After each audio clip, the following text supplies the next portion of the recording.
दोस्तों स्वागत है आपका मेरे YouTube चैनल इंग्लिश बाबू पर। और आज मैं फिर हाजिर हूँ आपके साथ एक नई स्टोरी लेकर। और दोस्तों आज जो स्टोरी मैं आपके लिए लेकर आया हूँ ये एक मॉरल स्टोरी है। बहुत ही अच्छी कहानी है, मज़ेदार कहानी है, कहानी सुनने में आपको मज़ा आएगा। उसके अलावा आज की इस स्टोरी में आपको कुछ नए इंग्लिश के वर्ड मीनिंग सीखने को मिलेंगे, उनकी करेक्ट प्रोनाउंसिएशन के बारे में पता चलेगा और हमेशा की तरह जो इसका ग्रामर का पार्ट है उसे बिल्कुल डिटेल में कवर करेंगे, तो एक एक स्ट्रक्चर को आप बड़ी आसानी से सीख पाएंगे। तो चलिए दोस्तों आज की इस कहानी को हम शुरू करते हैं और सबसे पहले कहानी का टाइटल देखते हैं।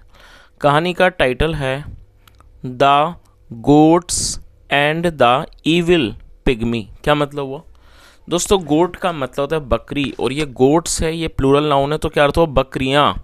और पिग्मी का मतलब होता है बोना और ईविल एक एडजेक्टिव है जिसका मतलब होता है दुष्ट। तो क्या अर्थ हुआ? The goats and the evil pygmy, मतलब कि बकरियां और दुष्ट बोना। तो दोस्तों ये आज की इस कहानी का टाइटल है, शीर्षक है। और अब मैं इसे पढ़ना शुरू करता हूँ। आप लोगों से रिक्वेस्ट है कहानी को बिल्कुल ध्यान से सुने। और यदि आज की स्टोरी में आपको कोई भी नया वर्ड या फिर ग्रामर का नया स्ट्रक्चर देखने को मिले तो आप उसे नोट ज़रूर करें। तो चलिए इसको शुरू करते हैं। 3 goats lived in a jungle। क्या मतलब हुआ दोस्तों? ये जो वाक्य है ये पास्ट इंडेफिनिट का अफर्मेटिव वाक्य है। और जब हम पास्ट इंडेफिनिट में कोई भी अफर्मेटिव का वाक्य बनाते हैं तो वहाँ वर्ब की सेकंड फॉर्म का प्रयोग किया जाता है। लिव का मतलब होता है रहना, निवास करना, सेकंड फॉर्म में लिव्ड। तो क्या अर्थ हुआ? 3 goats मतलब कि 3 बकरियाँ रहती थी एक जंगल में। 3 goats lived in a जंगल मतलब एक जंगल में 3 बकरियां रहती थीं। दे वर वेरी वीक एंड लीन। क्या मतलब हुआ दोस्तों? दे का मतलब होता है वे या फिर वे लोग। जब सब्जेक्ट में एक से ज़्यादा लोग शामिल होते हैं तो दे का प्रयोग किया जाता है। और ये जो हमारा वाक्य है ये सिंपल पास्ट का वाक्य है। सिंपल पास्ट का मतलब होता है जब हम पास्ट में कोई ऐसा वाक्य बनाते हैं जहाँ पर वॉज या वर का प्रयोग हेल्पिंग वर्ब के रूप में किया जाता है, साथ में नाउन एडजेक्टिव को लेकर वाक्य बनाया जाता है। और आप देखेंगे इस तरह के वाक्यों में कभी भी किसी वर्ब का प्रयोग नहीं किया जाता है, तो इसी कारण इन्हें नो एक्शन सेंटेंस भी कहा जाता है। तो क्या अर्थ हुआ? दे वर। और वर क्यों लगाया? क्योंकि यहाँ जो सब्जेक्ट है वो प्लूरल है। दे प्लूरल नाउन है। दे वर वेरी वीक मतलब वो बहुत कमज़ोर थे, एंड लीन और पतले दुबले। On the other side of the hill there were green pastures. दोस्तों पैस्चर का मतलब होता है घास का मैदान। तो इस पूरी लाइन का क्या अर्थ हुआ? On the other side of the हिल मतलब कि हिल का मतलब पहाड़ी, मतलब पहाड़ी के दूसरी तरफ देयर वर ग्रीन पैस्चर हरे भरे घासों के मैदान थे। The goats wanted to go there and become fat and healthy. दोस्तों ये जो वाक्य है ये पास्ट इंडेफिनिट का अफर्मेटिव वाक्य है। और जब हम पास्ट इंडेफिनिट में कोई भी अफर्मेटिव का वाक्य बनाते हैं तो वहाँ वर्ब की सेकंड फॉर्म का यूज़ किया जाता है। वांट मतलब चाहना, सेकंड फॉर्म वांटेड। और जब आप एक और वर्ब का प्रयोग करके वाक्य को बनाते हैं, मतलब कि 2 और वाला सेंटेंस बनाना चाहते हैं, तो पहली वर्ब के बाद आपको कंजक्शन का यूज़ करना होता है और टू के बाद हमेशा ही वर्ब की फर्स्ट फॉर्म लगाई जाती है। तो यहाँ पर देखिए 2 के बाद फर्स्ट फॉर्म का यूज़ किया गया, तो ये 2 वर्ब का हमारा वाक्य है। तो इस लाइन का क्या अर्थ हुआ? द गोट्स मतलब कि बकरियाँ वांटेड टू गो जाना चाहती थीं, देयर वहाँ, एंड बिकम और बनना चाहती थीं, फैट मोटा, एंड हेल्दी और स्वस्थ। तो उस पूरी लाइन का क्या अर्थ निकला? The goats wanted to go there and become fat and healthy मतलब कि बकरियाँ वहाँ जाना चाहती थी और मोटा और स्वस्थ बनना चाहती थीं। और दोस्तों जैसा मैंने आपको बताया कि 2 और वाले के वाक्य को जब आप बनाएंगे तो पहली वर्ब के बाद आपको टू लगाना है, उसके बाद फर्स्ट फॉर्म का यूज़ करना होता है। तो यहाँ मैं आपको एक छोटी सी एक्सरसाइज देता हूँ, आप उस वाक्य को बनाएं और उसे ट्रांसलेट करके कमेंट में शेयर करें। चलिए आप उसे नोट कर लीजिए। वह कार खरीदना चाहता था। आई रिपीट द सेंटेंस, वह कार खरीदना चाहता था। दोस्तों जो मैंने आपको वाक्य दिया है ये वाक्य भी पास्ट इंडेफिनिट का ही है और यहाँ पर 2 वर्ब का प्रयोग किया जाना है। तो आप इस वाक्य को ट्रांसलेट करें और कमेंट में बताएं। आगे देखिए। But to reach there, reach मतलब पहुँचना। और दोस्तों देखिए यहाँ भी वर्ब है तो वर्ब से पहले टू लगाया जाता है। बट लेकिन टू रीच देयर लेकिन वहाँ पहुँचने के लिए।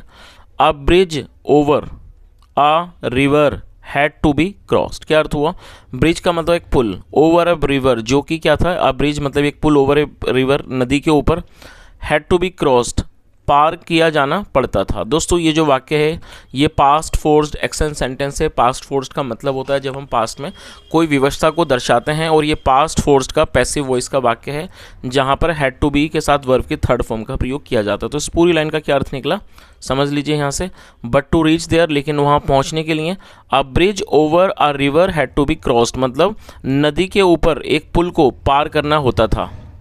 एंड और अंडर दैट ब्रिज, उस अंडर मतलब नीचे, अंडर दैट ब्रिज उस पुल के नीचे, लिव्ड रहता था, अ बिग आइड एक बड़ी आंख वाला, बिग आइड मतलब बड़ी आंख वाला, ईविल पिग्मी एक दुष्ट बौना रहता था। The evil pygmy used to kill and eat any animal that dared to cross the bridge. क्या अर्थ हुआ? दोस्तों इस वाक्य में यूज टू का प्रयोग किया गया। यूज टू का प्रयोग पास्ट की किसी की भी आदत को दर्शाने के लिए या ये कंसिस्टेंसी को दिखाने के लिए किया जाता है जब आप पास्ट में कोई ऐसा वाक्य बनाते हैं जहाँ पर हम ये दिखाते हैं कि पास्ट में कोई व्यक्ति किसी काम को बराबर किया करता था, तो यूज टू के साथ वर्ब की फर्स्ट फॉर्म लगाई जाती है। मान लीजिए आप ऐसे वाक्य बनाते हैं, वह खेला करता था, वह दौड़ा करता था, हम उससे मिला करते थे, मैं वहाँ जाया करता था, राजू खाना पकाया करता था, मैं उसकी मदद किया करता था। तो जब आप कोई भी ऐसा वाक्य बनाएंगे जहाँ पर आप ये दिखाते हैं कि पास्ट में कोई व्यक्ति किसी काम को रेगुलर बेसिस पर मतलब कि बराबर करता था, आप किसी तरह की निरंतरता को, कंसिस्टेंसी को दर्शाना चाहते हैं, तो यूज टू का प्रयोग वहाँ पर किया जाएगा, साथ में फर्स्ट फॉर्म लगाई जाएगी। तो क्या अर्थ हुआ? The evil pygmy use to kill and eat any animal मतलब that dared to cross the bridge. Dare का मतलब हिम्मत करना। तो इस पूरी लाइन का क्या अर्थ निकला कि दुष्ट बौना मार देता था और खा जाया करता था किसी भी जानवर को, दैट डेयर्ड जो हिम्मत करता था, साहस करता था, टू क्रॉस द ब्रिज पुल को पार करने की। तो इस पूरी लाइन का क्या अर्थ निकला कि जो वो दुष्ट बौना था वो मार दिया करता था और खा लेता था किसी भी एनिमल को, पशु को, जो उस पुल को पार करने की हिम्मत करता था, साहस करता था। चलिए दोस्तों यहाँ पर मैं आपको एक यूज टू का भी वाक्य देता हूँ, आप उसे बनाएं और कमेंट में बताएं। वाक्य है राजू पार्क जाया करता था। I repeat the sentence, Raju park जाया करता था। तो दोस्तों यहाँ पर आपको यूज टू का ही प्रयोग करके वाक्य को बनाना है और उसे आप कमेंट में बताएं। आगे देखिए, वन डे मतलब कि एक दिन, the goats decided to go to the other side. दोस्तों इस वाक्य में भी दो वर्ब का प्रयोग किया गया और जैसा ऑलरेडी मैं आपको बता चुका हूँ, पहली वर्ब के बाद आपको टू लगाना है और टू के बाद फर्स्ट फॉर्म। तो इस तरह से आप आसानी से दो और वाले सेंटेंसेस बना सकते हैं।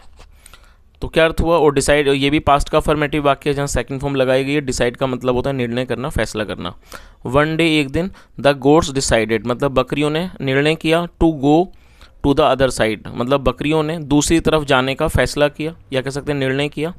दे मेड आ प्लान। दोस्तों ये भी पास्ट का फॉर्मेटिव वाक्य है। MEAKE, मेक का मतलब होता है बनाना और सेकंड फॉर्म होती है made.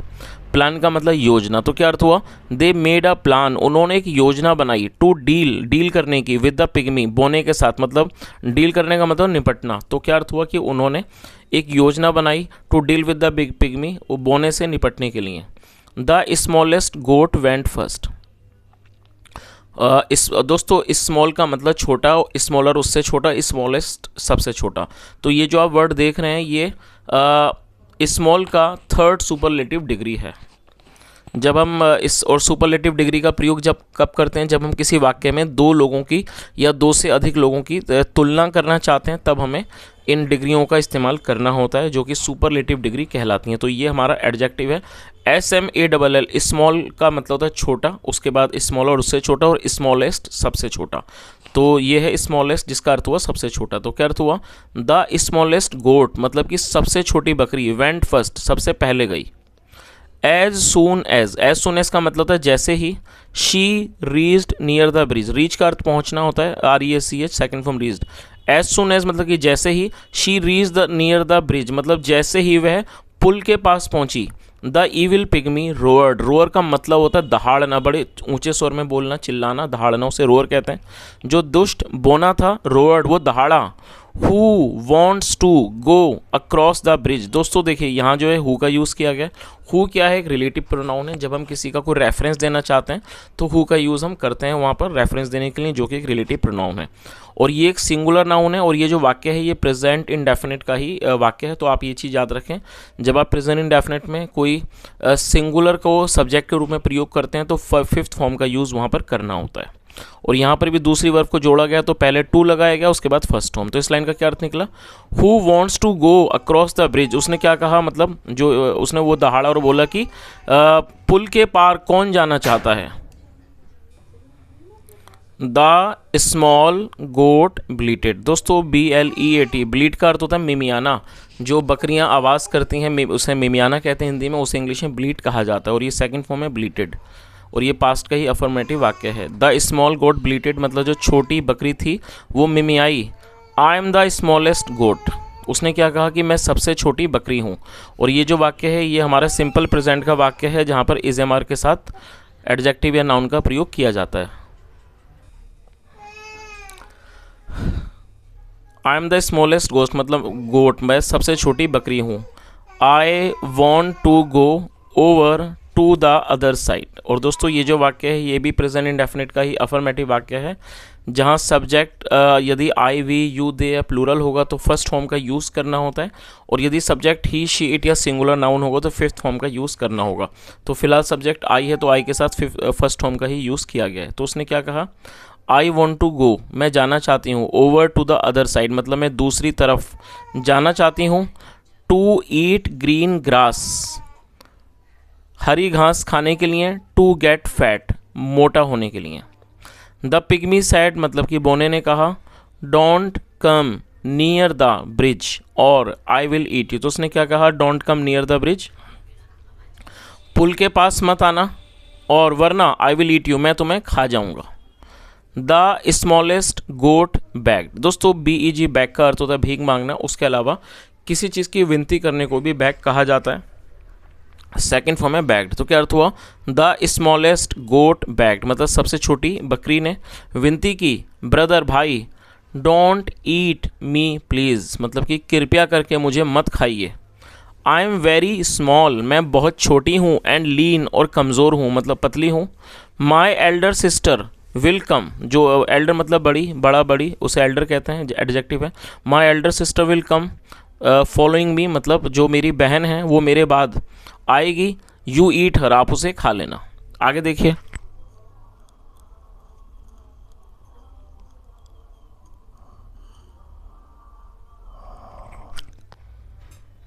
The pygmy saw that the goat really was small and skinny. और ये भी हमारा, और दोस्तों ये जो वाक्य है ये पास्ट इंडेफिनिट का ही अफर्मेटिव वाक्य है, जहाँ सेकंड फॉर्म का यूज़ किया जाता है। सी का अर्थ होता है देखना, और सेकंड फॉर्म है सो, SAW। दोस्तों कई लोग इसको सा पढ़ते हैं, तो आप इसको सा ना पढ़ें, क्योंकि जो सा है वो गलत प्रोनाउंसिएशन है, आपको इसको सॉ पढ़ना है, सॉ। तो क्या अर्थ हुआ, द पिग्मी सॉ मतलब कि बोने ने देखा कि the goat really was small की जो बकरी है वो वास्तव में छोटी है, एंड स्किनी और बहुत कमज़ोर है, पतली है। ही लेट हर गो उसने उसे जाने दिया, and waited for the other one और उसने दूसरी का इंतज़ार किया। चलिए आगे देखिए, इधर मत आना, ठीक है। अ लिटिल लेटर मतलब कि थोड़ी देर बाद। The another goat arrived, arrive का अर्थ होता है आना, सेकंड फॉर्म राइट मतलब कि थोड़ी देर बाद। अनादर गोट अराइव्ड दूसरी बकरी आई। द पिग्मी अगेन रोअर्ड, पिग्मी जो था बोना था, अगेन रोअर मतलब दहाड़ना, सेकंड फॉर्म रोअर्ड जो बोना था दोबारा से दहाड़ा। Who wants to go across the bridge मतलब कि पुल पार कौन जाना चाहता है। 2 मिनट रुक जा, 2 मिनट। द स्मॉलर गोट ब्लीटेड, जो छोटी बकरी थी ब्लीटेड वो में आई। आई एम द स्मॉलर गोट मतलब कि मैं छोटी बकरी हूँ। आई वॉन्ट टू गो मैं जाना चाहती हूँ। टू द अदर साइड दूसरी तरफ। टू ईट ग्रीन ग्रास हरी घास खाने के लिए। टू गेट फैट मोटा होने के लिए। द पिग्मी वॉन्ट का मतलब चेतावनी देना, और सेकंड फॉर्म वॉन्ट जो पिग्मी था बोना था उसने चेतावनी दी। Don't come near the bridge पुल मतलब कि ब्रिज के पास पुल के पास मत आना, और अदरवाइज वरना आई विल ईट यू मैं तुम्हें खा जाऊँगा।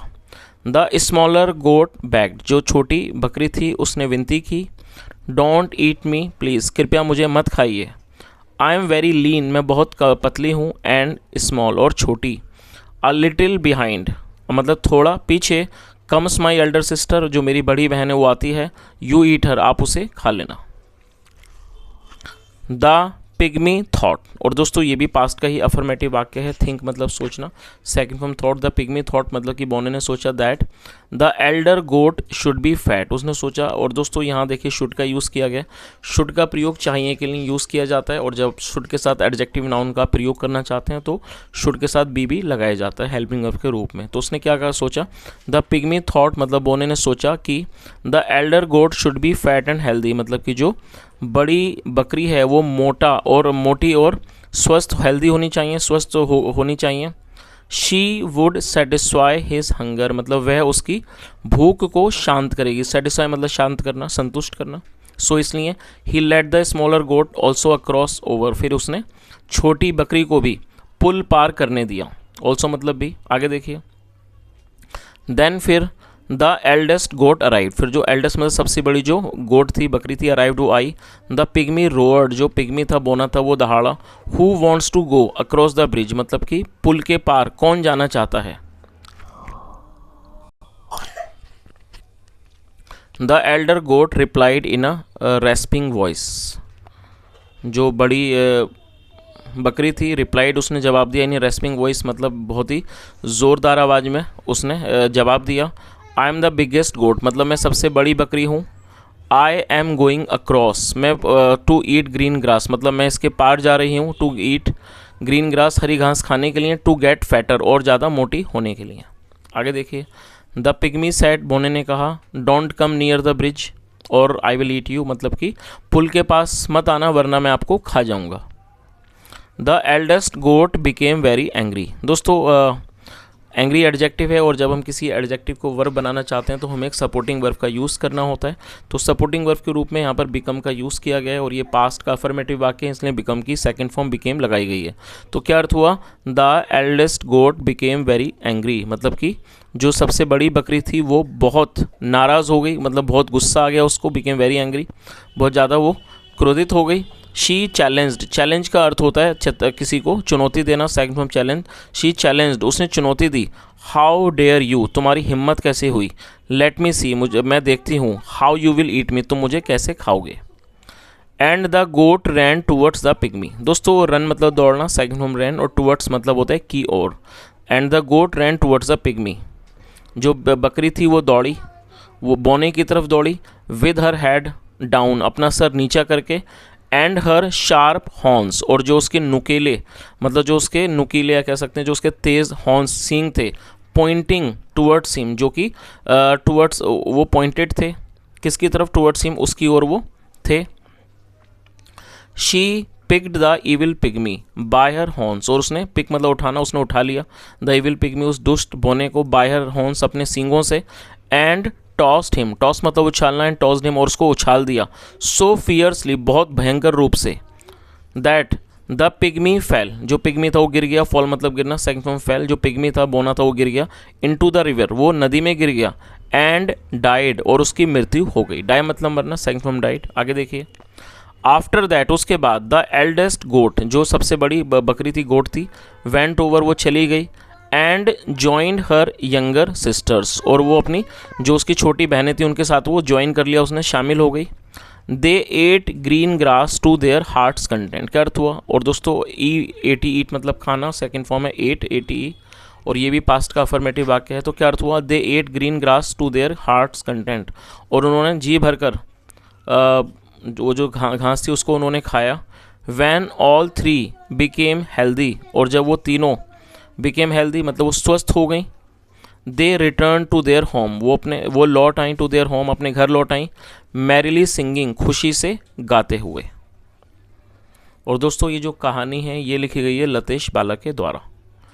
तो दोस्तों ये आज की एक छोटी सी कहानी थी, और मैं उम्मीद करता हूँ कहानी आपको अच्छी लगी होगी। मेरे पढ़ाने का प्रयास भी आपको अच्छा लगा हो तो आपसे रिक्वेस्ट है आप इस वीडियो को ज़रूर लाइक करें, शेयर भी करें, और चैनल को सब्सक्राइब करें, और यदि कोई सुझाव हो तो कमेंट में बताएं। सुनने के लिए thank you so much. Have a nice day and bye.